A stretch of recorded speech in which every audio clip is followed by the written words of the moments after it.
अस्सलामु अलैकुम वरहमतुल्लाहि वबरकातुहू।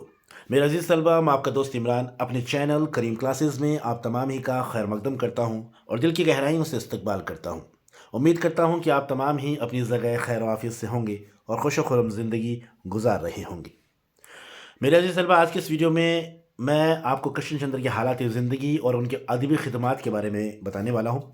वीडियो काफ़ी इंटरेस्टिंग होने वाला है क्योंकि एग्ज़ाम में अक्सर मुसन्निफ़ीन की सवाने हयात और तर्ज तहरीर से मुतालिक सवाल पूछे जाते हैं। तो उसी सिलसिले में ये वीडियो मैं आपके लिए लेकर आया हूँ। काफ़ी इंपॉर्टेंट वीडियो है एग्ज़ाम के एतबार से भी। एक दफ़ा अगर आप इस वीडियो को देख लेते हैं तो अच्छी तरीके से आप समझ पाएंगे कृष्ण चंद्र की हालात ज़िंदगी के बारे में, उनके अदबी खिदमात के बारे में। ठीक है, तो छोटा सा वीडियो है तसल्ली के साथ इस वीडियो को देखना है। और मैं आपको बताना चाहूँगा कि मैं जो भी वीडियोस लेकर आता हूँ वो पीडीएफ की शक्ल में लेकर आता हूँ ताकि आप उसे अपनी नोटबुक में भी नोट कर सकें। तो आप इसे नोट भी कर लीजिएगा ताकि जब आप इसे रिवाइज़ करें तो आपको कोई भी तकलीफ़ का सामना ना करना पड़े। तो चलिए बगैर वक्त जाए के शुरू करते हैं आज के इस वीडियो को। जैसा कि स्क्रीन पर आप देख पा रहे हैं, आज का हमारा टॉपिक है कृष्ण चंद्र के हालात ज़िंदगी और अदबी खिदमत। तो सबसे पहले हम कृष्ण चंद्र की हालात ज़िंदगी के बारे में थोड़ा सा जान लेते हैं। कृष्णचंद्र की पैदाइश 1914 में भरतपुर में हुई थी।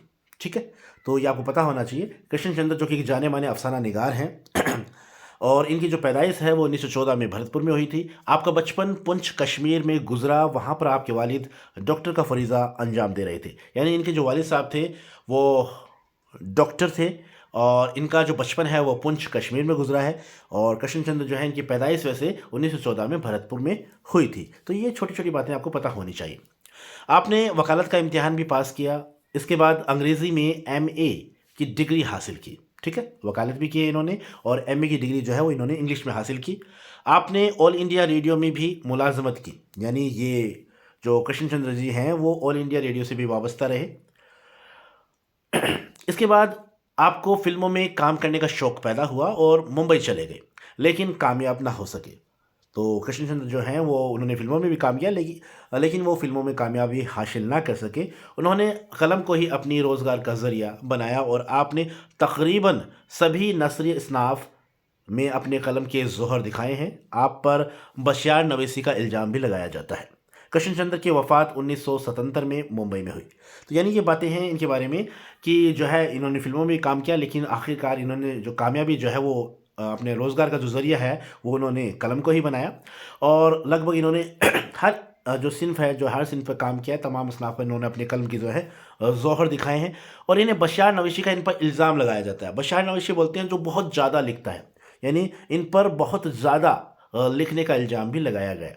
ठीक है, और कृष्णचंद्र की जो वफ़ात यानी इनका जो इंतकाल है वो 1977 में मुंबई में हुआ था। यानी 1977 में ये इस फ़ानी दुनिया से रुखसत हो गए थे। ठीक है, मुंबई में इनका इंतकाल हुआ था। तो ये छोटी-छोटी बातें हैं, ये आपको पता होना चाहिए। अब बात करते हैं कृष्णचंद्र की अदबी खिदमात के बारे में, तो वो देख लेते हैं। जैसे कि आप स्क्रीन पर देख पा रहे हैं कृष्णचंद्र उर्दू के मशहूर अफसाना निगार हैं, तो इसमें कोई दो राय नहीं है। यानी अगर उर्दू के मशहूर अफसाना निगारों का जिक्र किया जाए तो कृष्णचंद्र का जिक्र जो है वो अपने आप ही होता है। इनका शुमार बड़े अफसाना निगारों में होता है। आपने अफसाने के अलावा नावल, इंसाइया, रिपोर्टाज, ड्रामे, खाके, तंजिया मज़ाहिया, मज़ामीन भी लिखे, यानी सभी में इन्होंने अपनी जो है अपने जोहर जो है वो दिखाए हैं। मगर उर्दू अदब में अपनी पहचान आपने बहैसियत नावल और अफसाना निगार बनाई। यानी उर्दू अदब में इन्हें अफसाना निगार की हैसियत से जाना जाता है। काफ़ी अच्छा इन्होंने नाम कमाया है इस सिन्फ में। अपनी तख्लीक़ात में वो बहुत खूबसूरत शायराना ज़बान का इस्तेमाल करते हैं। यही वजह है, यानी यही वजह थी कि अली सरदार जाफ़री जो हैं उन्हें छुपा हुआ शायर और धोखेबाज मुसन्नफ़ कहा करते थे। यानी वैसे तो ये जाने माने अफसाना निगार हैं, लेकिन जब अपनी तख्लीक के अंदर ये शायराना ज़बान का इस्तेमाल करते थे। इसी वजह से जो अली सरदार जाफ़री जो हैं वो इन्हें छुपा हुआ शायर या धोखेबाज मुसन्नफ़ भी कहते थे। कृष्णचंद्र का पहला अफसाना यरकान है जो अदबी दुनिया लाहौर में 1936 में शाये हुआ था। तो ये आपको पता होना चाहिए, कई बार एग्ज़ाम में पूछ लिया जाता है। तो कृष्णचंद्र का जो पहला अफसाना था जिसका नाम था यरकान, और ये अदबी दुनिया रसाला जो है पत्रिका जो है उसमें शाये हुआ था। कब हुआ था? 1936 में। आपके अफसानों का पहला मजमुआ तिलिस्म ख़याल है जो 1939 में शाये हुआ था। और इनका जो अफसानों का जो पहला मजमुआ था जिसका नाम था तिलिस्म ख़याल, ये 1939 में शाये हुआ। आपकी 47 नावल हैं और तकरीबन 32 अफसानवी मजमूए शाये हो चुके हैं। यानी इन्होंने लगभग 47 नावल लिखे हैं और 32 अफसानवी मजमूए जो हैं इनके शाये हो चुके हैं। तो ये बातें आपको पता होना चाहिए, एग्ज़ाम के एतबार से काफ़ी इंपॉर्टेंट है ये लाइन, ठीक है।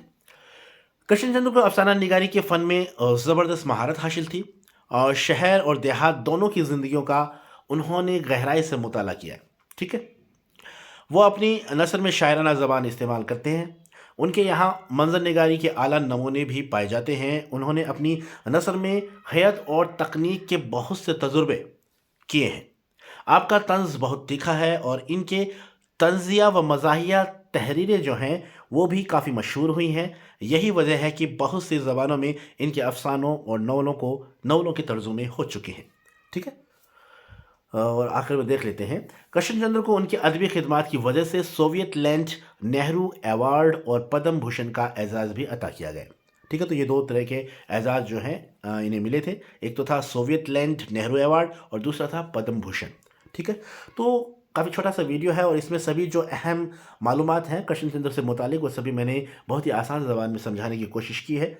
मुझे उम्मीद है ये वीडियो आपको अच्छे तरीके से समझ में आ गया होगा। और अगर एग्ज़ाम में कृष्णचंद्र से मुतालिक या उनकी सवाने हयात या उनकी तर्ज तहरीर से मुतालिक कोई सवाल पूछा जाता है तो बड़ी आसानी से आप इसका जवाब दे पाएंगे अगर ये वीडियो आपने तसल्ली के साथ देखा है।